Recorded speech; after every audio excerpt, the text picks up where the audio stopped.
ਬੇਸਹਾਰਾ ਪਸ਼ੂਆਂ ਦਾ ਕਹਿਰ ਤੇ ਪਰੇਸ਼ਾਨ ਸਾਰਾ ਸ਼ਹਿਰ। ਆਏ ਦਿਨ ਇਨ੍ਹਾਂ ਬੇਸਹਾਰਾ ਪਸ਼ੂਆਂ ਦੇ ਕਾਰਨ ਪਤਾ ਨਹੀਂ ਕਿੰਨੀਆਂ ਹੀ ਦੁਰਘਟਨਾਵਾਂ ਤੇ ਕਿੰਨੀਆਂ ਹੀ ਬੇਸ਼ੁਮਾਰ ਕੀਮਤੀਆਂ ਜਾਨਾਂ ਜਾ ਚੁੱਕੀਆਂ ਨੇ, ਪਰ ਅਜੇ ਤੱਕ ਇਨ੍ਹਾਂ ਬੇਸਹਾਰਾ ਪਸ਼ੂਆਂ ਦਾ ਹੱਲ ਨਹੀਂ ਕੀਤਾ ਗਿਆ। ਸਰਕਾਰਾਂ ਅਕਸਰ ਹੀ ਵਾਅਦੇ ਕਰਦੀਆਂ ਨੇ ਕਿ ਇਨ੍ਹਾਂ ਬੇਸਹਾਰਾ ਪਸ਼ੂਆਂ ਦਾ ਅਸੀਂ ਹੱਲ ਕਰਾਂਗੇ। ਨਗਰ ਨਿਗਮ ਦੇ ਵੱਲੋਂ ਇਹ ਕਿਹਾ ਜਾਂਦਾ ਹੈ ਕਿ ਇਨ੍ਹਾਂ ਬੇਸਹਾਰਾ ਪਸ਼ੂਆਂ ਦੇ ਲਈ ਸਾਡੇ ਕੋਲੇ ਰੱਖ ਰਖਾਵ ਦੇ ਲਈ ਕੋਈ ਜਗ੍ਹਾ ਹੀ ਨਹੀਂ ਹੈ, ਤਾਂ ਫਿਰ ਇਨ੍ਹਾਂ ਬੇਸਹਾਰਾ ਪਸ਼ੂਆਂ ਨੂੰ ਗਲੀਆਂ ਮੁਹੱਲਾ ਤੇ ਨੁੱਕੜਾਂ ਤੇ ਇਸ ਤਰੀਕੇ ਦੇ ਨਾਲ ਘੁੰਮਦਿਆਂ ਹੋਇਆ ਵੇਖਿਆ ਜਾਂਦਾ ਹੈ ਤੇ ਕਈ ਵਾਰ ਇਹ ਦੁਰਘਟਨਾਵਾਂ ਦਾ ਵੀ ਵੱਡੀ ਦੁਰਘਟਨਾ ਦਾ ਕਾਰਨ ਵੀ ਬਣਦੇ ਨੇ। ਲਗਾਤਾਰ ਵਧ ਰਹੀ ਇਨ੍ਹਾਂ ਬੇਸਹਾਰਾ ਪਸ਼ੂਆਂ ਦੀ ਸੰਖਿਆ ਪਰ ਕੋਈ ਧਿਆਨ ਨਹੀਂ ਦਿੱਤਾ ਜਾ ਰਿਹਾ। ਜੇਕਰ ਇਹ ਬੇਸਹਾਰਾ ਪਸ਼ੂ ਬੋਲਦੇ ਹੁੰਦੇ ਤਾਂ ਸ਼ਾਇਦ ਇਹ ਸਰਕਾਰ ਨੂੰ ਗੁਹਾਰ ਵੀ ਲਗਾਉਂਦੀਆਂ ਤੇ ਸ਼ਾਇਦ ਧਰਨੇ ਵੀ ਲਗਾਉਂਦੀਆਂ ਕਿ ਉਹਨਾਂ ਦੇ ਨਾਂ ਦੇ ਉੱਤੇ ਕਾਊ ਸੈਸ ਵਸੂਲਿਆ ਜਾ ਰਿਹਾ ਹੈ। ਹਰ ਵਿਅਕਤੀ ਕਿਸੇ ਨਾ ਕਿਸੇ ਰੂਪ ਦੇ ਵਿੱਚ ਗਾਵਾਂ ਦੇ ਨਾਂ ਤੇ ਦਾਨ ਦੇ ਰਿਹਾ ਹੈ, ਪਰ ਫਿਰ ਵੀ ਇਹ ਬੇਸਹਾਰਾ ਪਸ਼ੂ ਸੜਕਾਂ ਦੇ ਉੱਤੇ ਗੰਦਗੀ ਦੇ ਢੇਰ ਦੇ ਉੱਤੇ ਗੰਦਗੀ ਖਾਣ ਦੇ ਉੱਤੇ ਜਾਂ ਲੋਕਾਂ ਦੇ ਘਰਾਂ ਦਾ ਬਚਿਆ ਹੋਇਆ ਖਾਣ ਦੇ ਉੱਤੇ ਮਜਬੂਰ ਨੇ। मेरा नाम अवतार सिंह है जी। मैं गुरुद्वारा साहब का प्रधान और जी पशुओं की समस्या है ये तकरीबन सारे ही लोगों को बहुत परेशान होंगे ने, क्योंकि सब्जी मंडी का करके इत्थे लोग हरा भी नेड़े पा जाते हैं, हरा भी पाते हैं, वह करके इत्थे ज़्यादा लोग पशु इकट्ठे होंगे, दूरों बाहरों आके पशु इत्थे इकट्ठे हो जाते हैं। इस करके ये जी है बच्चों ते होर बजुर्गों को भी ਇਹਦੀ ਜਿਹੜੀ ਹੈ ਨੁਕਸਾਨ ਹੁੰਦਾ ਹੈ। ਕਈ ਵਾਰੀ ਭਿੜਦੇ ਵੀ ਆਸ ਵਿੱਚ ਪਸ਼ੂ ਲੜਦੇ ਆ, ਇਸ ਕਰਕੇ ਜਿਹੜਾ ਹੈਗਾ ਲੋਕਾਂ ਨੂੰ ਨੁਕਸਾਨ ਹੁੰਦਾ ਹੈ।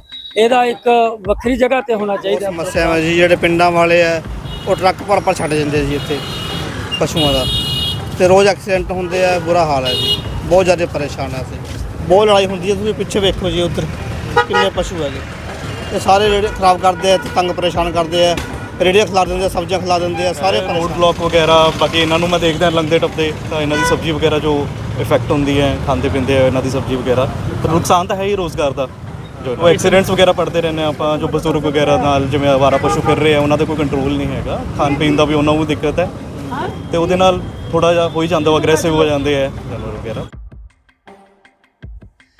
ਬੀਤੇ ਦਿਨ ਹੋਈ ਪੰਜਾਬ ਸਰਕਾਰ ਦੀ ਕੈਬਨਿਟ ਦੀ ਮੀਟਿੰਗ ਦੇ ਵਿੱਚ ਇਹਨਾਂ ਬੇਸਹਾਰਾ ਪਸ਼ੂਆਂ ਦੇ ਲਈ ਇੱਕ ਅਹਿਮ ਫੈਸਲਾ ਲਿਆ ਗਿਆ ਹੈ, ਕਿਉਂਕਿ ਬਠਿੰਡਾ ਸ਼ਹਿਰ ਦੇ ਵਿੱਚ ਬਹੁਤ ਸਾਰੀਆਂ ਘਟਨਾਵਾਂ ਇਹਨਾਂ ਬੇਸਹਾਰਾ ਪਸ਼ੂਆਂ ਦੇ ਕਾਰਨ ਵਾਪਰਨ ਦਾ ਮਾਮਲਾ ਸਾਹਮਣੇ ਆ ਰਿਹਾ ਸੀ।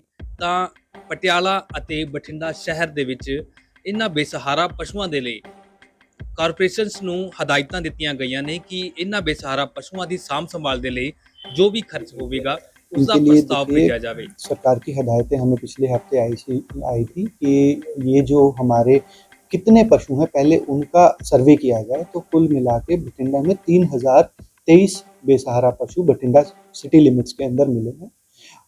इनके लिए हमारी अलग अलग गौशालाओं के साथ हमारा टाई अप है, जहाँ पे जानवर कई रखे गए हैं, और हमारा अभी मकसद भी यही है कि कोशिश करके इन सारे जानवरों को वहाँ पे स्थापित किया जाए। इसके साथ ही कल सीएम साहब ने भी ये अपने एक प्रेस नोट में अनाउंसमेंट करी है कि बठिंडा और पटियाला को मॉडल के तौर पे बनाने का प्रोविज़न किया गया है, जिसमें बठिंडा और पटियाला को स्ट्रे एनिमल के जो इश्यूज़ हैं उनसे निजात पाने के लिए हमें टाइम दिया गया है कि आप एक अपना मॉडल प्लान बना के पेश किया जाए। वो प्लान हमारी कोशिश है कि अगले 10 से 15 दिन में बना के हम सरकार को भेजेंगे, जिसमें हम सरकार से, क्योंकि कई गौशाला बनाने के लिए अगर आपको 500 जानवर रखने हैं कहीं पे, जगह बेशक सरकारी हो, हमारे मुताबिक उन 500 जानवरों को रखने के लिए एक बारी 2 करोड़ रुपए का खर्चा आता है पूरी गौशाला को बनाने के लिए, चाहे शेड हो, खुरलियाँ हो, आउटर बाउंड्री हो, ऑफिस हो, स्टोर हो, वो सारी चीज़ों के लिए। तो ये हम आइडेंटिफाई कर रहे हैं। इनके आइडेंटिफिकेशन के बाद और जगह हम आइडेंटिफाई कर रहे हैं, वो प्लान सरकार को भेजा जाएगा विद एक आशा के साथ कि सरकार हमें इन गौशालाओं को बनाने की परमिशन के और पैसे हमें दे दें। जो कैपिटल एक्सपेंडिचर है वो अगर गवर्नमेंट से बियर हो जाए तो इन जानवरों को जो इनका जो डेली का चारे का खर्चा है वो हम हमारी काऊ सेस की मनी से उसको पूर्ण कर लेंगे, जिससे कि हमारी आशा ये है कि हमारी कोशिश है कि अगले 6 से 8 महीने के अंदर अंदर हमारा प्रयास ये है कि बठिंडा को हम बेसहारा पशु और ये स्ट्रे एनिमल की इससे निजात दें। सर बठिंडा के आउटर एरियाज जैसे उन पे एंट्री अगर बैन होता है तो क्या होता है कि गांव में से कई लोग ऐसा होते हैं जो वहाँ से जो दूध वाली जो दूध देना शुरू होती है गाय तो उसको भी और जो उनके लिए बैल होती है तो उनको भी वहाँ पर छोड़ जाते हैं वो किसी उनके काम में नहीं आते। तो इसका देखिए आप एंट्री बैन करने से इसका हल नहीं होगा आज, क्योंकि सर्वेलेंस इसका हल नहीं है। मेरा जो मानना है इसका सर्वेलेंस हल नहीं है। सर्वेलेंस हल होता तो पुलिस हमारी वहाँ नाकों पे बैठी होती है, वो सब होता है, वो जानवर कभी नहीं आते। कई बार जानवर खुले अपने तरीके से भी आ जाते हैं, उसको जानवर को कोई रोकता नहीं है और वो सब। इसका हल हमने अपने मॉडल में ये हम प्रस्तावित करने जा रहे हैं कि सिर्फ बठिंडा शहर के लिए गौशाला ना बनाई जाए, 20, 25, 50 जितने भी गाँव का एक क्लस्टर बना के उनके ऊपर भी पंचायती जमीन के ऊपर एक एक गौशाला बनाई जाए, ताकि उन गाँव के जो बेसहारा पशु हैं और उन छोटी कमेटियों के बेसहारा पशु है वो वहीं हैंडल हो जाएं, वो शहर की तरफ ना बढ़े, ताकि कोई भी अगर आदमी और उसका काउसेस का पैसा भी अगर हमारे पास पूर्ण होगा तो हम करेंगे, नहीं तो उसका पैसा सरकार से हम मांग लेंगे, ताकि एक कैपेसिटी बन जाए। अगर शहर में बठिंडा शहर के 3000 जानवरों के लिए कैपेसिटी और बन जाती है और बाहर के 2000 जानवरों के लिए कैपेसिटी बन जाती है, अगर हम बठिंडा में मान के चले 5000 अभी जो कैपेसिटी है उससे, जो अभी 1500 से 2000 की कैपेसिटी अभी है, उससे अगर 5000 की कैपेसिटी और बन जाती है हमारे पास गौशाला के लिए, तो हम ये कह सकते हैं कि ये मेनेस खत्म होगा। क्योंकि आप सर्वेलेंस से ये मेनेस नहीं खत्म कर सकते, आप जानवर को नहीं समझा सकते कि यहाँ आना है या नहीं आना है।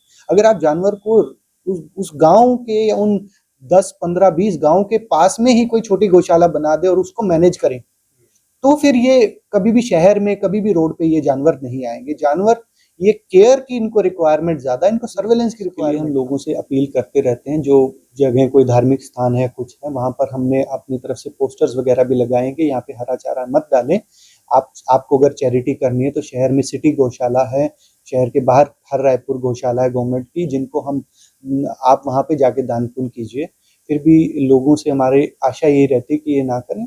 बट इस प्रोग्राम जो हमने अभी सीएम साहब ने हमें एक टारगेट दिया है, इसको अचीव करने के दौरान अगर बात यह है कि जानवर ही सारे गौशाला में रहेंगे, शहर में नहीं होंगे, तो ये प्रैक्टिस भी धीरे धीरे कर्व हो जाएगी और फिर लोग जाके गौशाला में दान करना शुरू कर देंगे।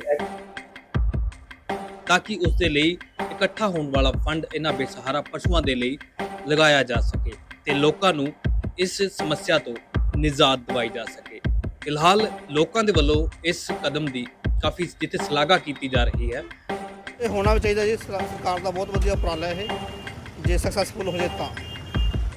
ਦੇਖੋ ਜੀ, ਇਹ ਫੈਸਲਾ ਅਜੇ ਲਿਆ ਜੇ ਗਵਰਨਮੈਂਟ ਨੇ, ਮਤਲਬ ਕਿ ਇਹਦੇ ਵਿੱਚ ਕੁਝ ਕਰਨਗੇ ਅੱਗੇ ਤਬਦੀਲੀ ਤਾਂ ਕੁਝ ਹੋ ਸਕਦਾ। ਅਜੇ ਤੱਕ ਤਾਂ ਜੋ ਜਿਵੇਂ ਪਹਿਲਾਂ ਗਊਆਂ ਫਿਰਦੀਆਂ ਜਾਂ ਪਸ਼ੂ ਫਿਰਦੇ ਨੇ, ਅਜੇ ਤੱਕ ਤਾਂ ਉਵੇਂ ਹੀ ਸੀਗੇ, ਠੀਕ ਹੈ ਨਾ।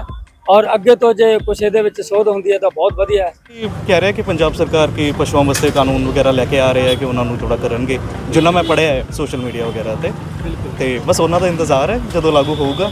ਉੱਥੇ ਹੀ ਲੋਕਾਂ ਦੀ ਇੱਕ ਇਹ ਵੀ ਗੱਲ ਹੈ ਕਿ ਲੋਕ ਸਮਝਦੇ ਹਨ ਕਿ ਸਰਕਾਰਾਂ ਨੇ ਇਸ ਤੋਂ ਪਹਿਲਾਂ ਵੀ ਬਹੁਤ ਸਾਰੇ ਵਾਅਦੇ ਕੀਤੇ ਹਨ। ਅਸਲ ਗੱਲ ਤਾਂ ਉਦੋਂ ਢੁਕਦੀ ਹੈ ਜਦੋਂ ਇਸ ਦੇ ਉੱਤੇ ਅਮਲੀ ਜਾਮਾ ਪਹਿਨਾਇਆ ਜਾਵੇ। ਫਿਲਹਾਲ ਉਡੀਕ ਲੋਕਾਂ ਨੂੰ ਵੀ ਹੈ।